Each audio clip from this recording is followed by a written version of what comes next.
Okay, this is our final exam study guide. So number 1 wants me to graph the function f of x equals absolute value of x plus 2. So I'm just going to make me a little table real quick. And on this one, I would probably pick 3 numbers, a -1, 0, and a 1 for my x's. So let's see what happens. If I find f of -1, that means put a -1 into the absolute value and plus 2.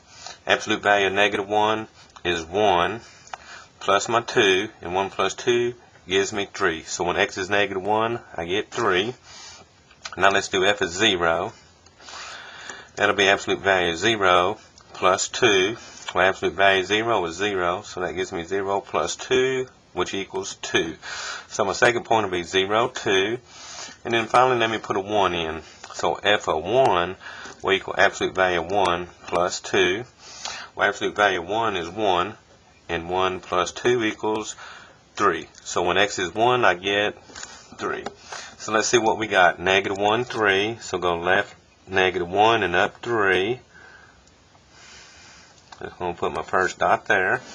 0, 2. So 0 is in the middle of the x-axis and up 2. And then 1, 3. So that'd be right 1 and up 3. So if you notice, absolute value makes a V-type graph. So the one that matches would be C. Alright, question 2. Find f of -4 when f of x equals 5x squared minus 3x minus 2. So I'm going to move this to work that.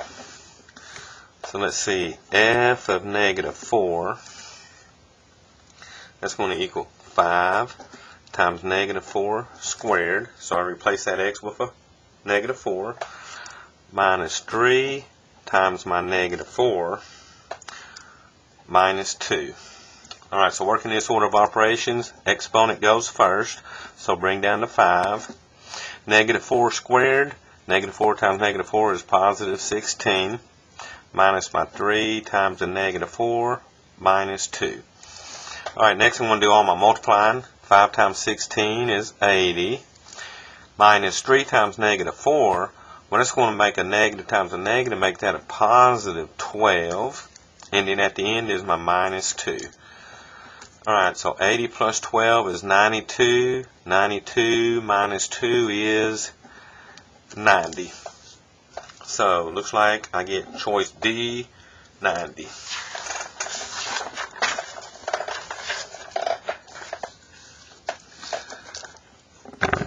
Alright, y'all, number 3. Determine whether the graph is the graph of a function. So on this, all I got to do is run a vertical line left to right across my graph and see if it intersects it more than once. And if you notice, when I run the vertical line across, it does not intersect anywhere more than once. So this is yes, a function. Alright, next we're going to solve a system of equations. So that's going to be a good one. So let me write my equations down. I got 5x plus 5y plus z equals -39. I got 2x minus 2y minus z equals -2. And then 4x plus y plus 5z equals -42. Alright, so that's my system. So what I want to do is eliminate a variable at a time.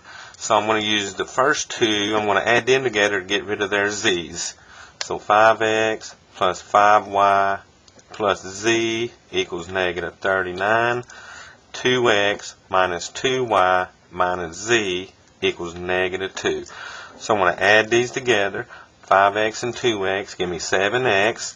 5y minus 2y give me plus 3y. The z's cancel, and that's going to equal -39 and -2, which is a -41. So that'll be what I call my fourth row. Okay, because this will be 1, 2, and 3. So I added 1 and 2 to get my new row 4. So now I got to use the last row with one of the other two rows. So I'm going to use row 2 and 3 and get rid of the z's. But remember, since this is a 5z and that's a negative z, I'm going to multiply the whole row 2 by a 5. That way that'll give me negative 5z. That'll cancel with the 5z. So let's write down this. 5 times 2x is 10x. 5 times negative 2 is negative 10y. 5 times negative z is negative 5z. That equals negative 2 times 5, which is negative 10. So multiply the whole row by 5. Now look, bring this row down. 4x plus y plus 5z equals negative 42. So we'll add them together, and that'll give us our row 5. So 10 and 4 give me 14x. Negative 10 and 1 give me negative 9y. The 5z's and the negative 5z's cancel. And then negative 10 and negative 42 give me a negative 52. So now what I need to do is take my row 4 and 5. 7x plus 3y equals negative 41. 14x minus 9y equals negative 52. So I need to pick a letter to get rid of. So what I think I'm going to do, since this is negative and that's positive, I'm going to get rid of the y's. But remember, since this is negative 9y, I need to make this equal a positive 9y by multiplying that whole row by a 3. So 3 times 7 gives me 21x. 3 times 3 gives me 9y.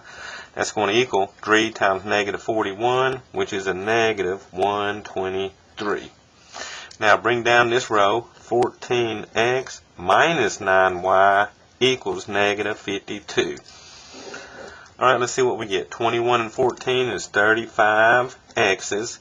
The y's cancel, and that's going to equal the other side, which is a negative 123 plus a negative 52. That gives me a negative 175.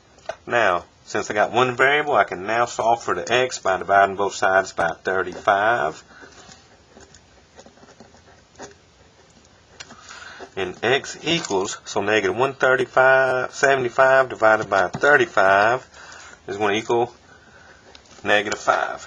Now what I do is I take the negative 5, I'm going to substitute it back into one of my two equations that had two variables, solve for the y. And then once I solve for the y, I'll have the x and the y, and I'll plug them into one of them three to get my original. So I'm going to pick this one. 7x plus 3y equals negative 41. So I'm just picking that one. Alright, I know x is negative 5, so 7 times negative 5 plus 3y equals negative 41. 7 times negative 5 is a negative 35, plus 3y equals negative 41. Add 35 to both sides. I now have 3y equals negative 41 and 35. Give me negative 6. Divide by 3. And y equals negative 2. So I now know x is negative 5. Y is negative 2. I'm going to plug this into the first equation and solve for the z. So 5 times x, which is negative 5, plus 5 times y, which is negative 2, plus a z equals negative 39. Alright, let's see what that gives me.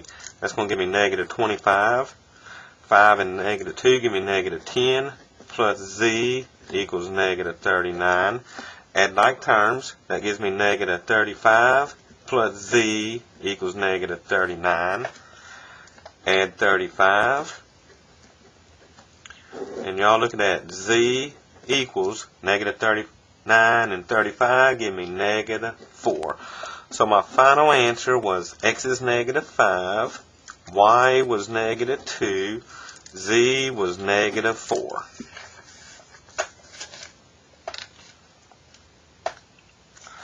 So on this test, y'all, that would have been B. Alright, for the next one, for the function, determine the domain or range as requested. Alright, so they want me to find the range. The range is the y values, up and down. So let's see, it looks like the smallest range is right there, at -2, so I'm going to put me a bracket and start my range at -2. Now remember, range goes upwards, so y'all, the highest range value is this one, and if I look over there, it's at 3, so I go from -2 to 3, and I use brackets since these are solid dots. So that would be D.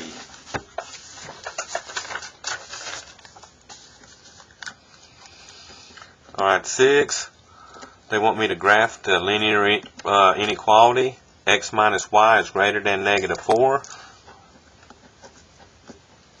So I'm going to solve that for the y by subtracting an x from both sides. So I get -y is greater than -x minus 4. So I'm just putting this in slope-intercept form. And then divide by -1. But remember, when you divide, you got to divide everybody by -1, and you got to flip that around. So that's going to give me a y. Since it's pointing right, we're going to make it point left. Negative divided by negative makes that a positive x. Negative divided by negative makes that a positive 4. So if I was going to set me up a little table, I'd probably use a 0 and 1 for my x's. When x is 0, 0 plus 4 is 4. When x is 1, 1 plus 4 is 5. So I got a point at 0, 4. I got a point at 1, 5.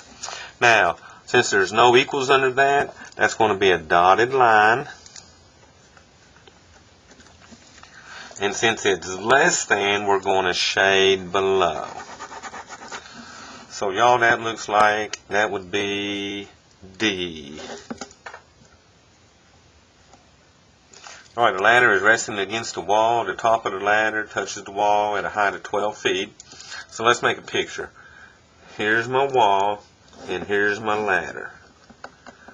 It's touching it at a height of 12 feet on this wall. So I know from here to the ground is 12 feet. The length of the ladder is 4 feet more than the distance from the wall to the base. So I don't know what this distance is. I'll just call that X. But then I know the ladder was 4 more than that distance. Alright, so they want me to find the distance X and the length of the ladder. So we're going to use Pythagorean theorem.